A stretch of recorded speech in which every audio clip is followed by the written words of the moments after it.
I'm Ellie and I hope you're all having a great weekend. This is my mailbox for this week. I've had quite a few books in compared to past weeks, so I thought I'd do another video log and waffle on for a few minutes at you. First of all, The Snow Child by Eowyn Ivy. I probably pronounced her name wrong. This is a book set in Alaska, and it's quite topical at the moment because it's been snowing today in the UK. Not where I am, unfortunately, but lots of people are getting excited about the snow, and the publicist is really happy it's snowing the week that this came out. And actually 192 books were published in the UK on Thursday. I didn't buy all of them. I have been restrained in that, and I do only have one pre-order, but this was from Waterstones, and if you're interested in reviewing for them, like their Facebook page, because they put updates on there when they want people to review books. This is part of the Waterstones 11, and I think you're most likely to get those books if you go in there at the moment, because they're trying to get a bit of interest around them. Everyone else has read this already, I feel like. I obviously missed out when they got sent out the first time, so thank you Waterstones for sending me a copy. Looking forward to that. So I had one pre-order from Thursday out of the 192. It was Hello Pike by James Dawson. It's a young adult book about witchcraft. I think it's more of a horror than a urban fantasy book. I keep saying I'm not going to buy buzzy young adult books, and then I do, because they're either amazing or I don't see what the fuss is about, so a 50-50 chance of me loving this. Then I think it's another young adult book. My Secret Santa person had lots of books on her wish list that I thought, oh, I like the sound of that, and this is one of them. And I can't remember what it's about, but it was reduced, so I bought it.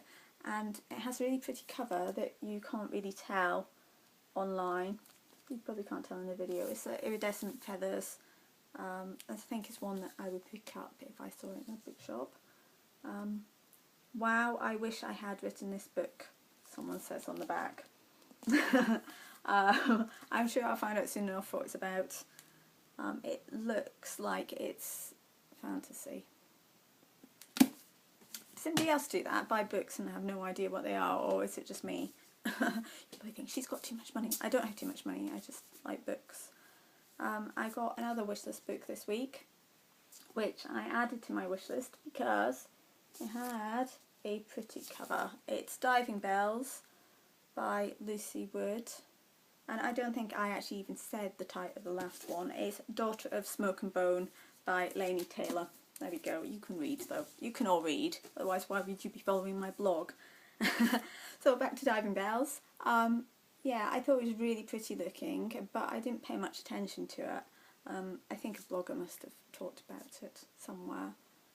And then I was listening to The Readers, which is a podcast done by Gav Reads and Savage Reads, two bloggers in the UK. And I will leave a link below the video because it's really worth listening to if you like podcasts. And I don't really like podcasts, but I like listening to that. It's about an hour long, once a week.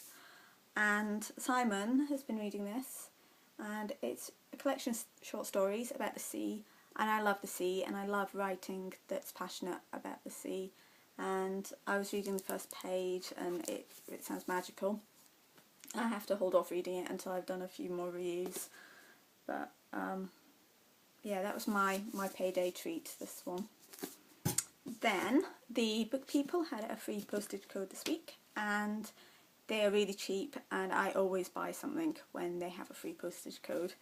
And they also had one of my wishlist books, The Night Circus, which everyone has read. I know everyone's read this already, apart from me, but it's a really pretty book. It's got black edging, matches my bookshelves, you see.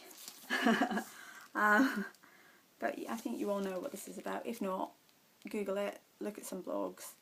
Everyone says it's amazing, so another one to look forward to. And also from the Book People, I got a non-fiction book, Tea with Bee. It's a cake book. at work we're all a bit obsessed with cakes, and we bake cakes, and this is one of the ones that no one else had, and it was like a fiver, and it has some amazing looking cakes in there. Just, you know, yum. I'm not sure I'll be able to make them look quite as good as they look in the book, but I'm sure they'll taste very nice, and everyone at work will be grateful for them. Okay. Not a book, but a magazine. We love this book. It is available completely free from your local library.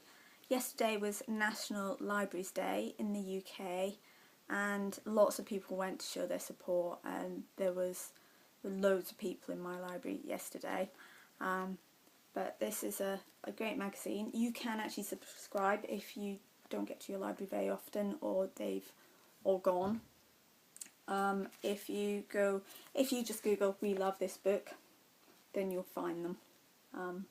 It's out 4 times a year, and it's full of things, articles, adverts about books, reviews,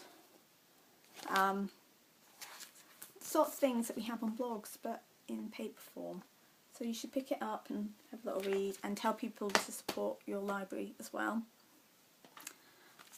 I've got a few notable titles on my Kindle. The Black Hole of Reading. Half the time I have no idea what's on here. But I had my first pre-order that worked. It was Chaotic by Kelly Armstrong. It's one of her short stories and novella, I think, that has already appeared in an anthology. And I got a bit annoyed buying anthologies just for one story, because quite often I didn't really like the rest of the book. So it's really good news that they're starting to release them separately as ebooks. I've still got Angelic and Hidden to read, but I'll have a little Kelly Armstrong day one weekend and get through all the shorter stories that I have left to read. Then one of my wishlist books was a Kindle Daily Deal this week. It is. I'm going in the wrong direction on this. Boom, that'll work. Sound of a Wild Snail Eating. I know it's got a strange title, and to be honest I can't even remember what it was about. There's something to do with snails, and I like snails. It's by Elizabeth Tover Bailey. Don't worry, I will put links underneath because I waffle on and you've probably got no idea what I'm talking about by now, but there we go. There's a little snail on it. It's like one of the sad things of the covers on Kindles. They're not quite as nice as the pretty real books, but that's me. I like covers, I like good cover art, so I think I will always have paper books in my life. Anyway, I hope you all have a lovely weekend. I'll be going around to see what you've all had in your mailboxes this week too. Bye!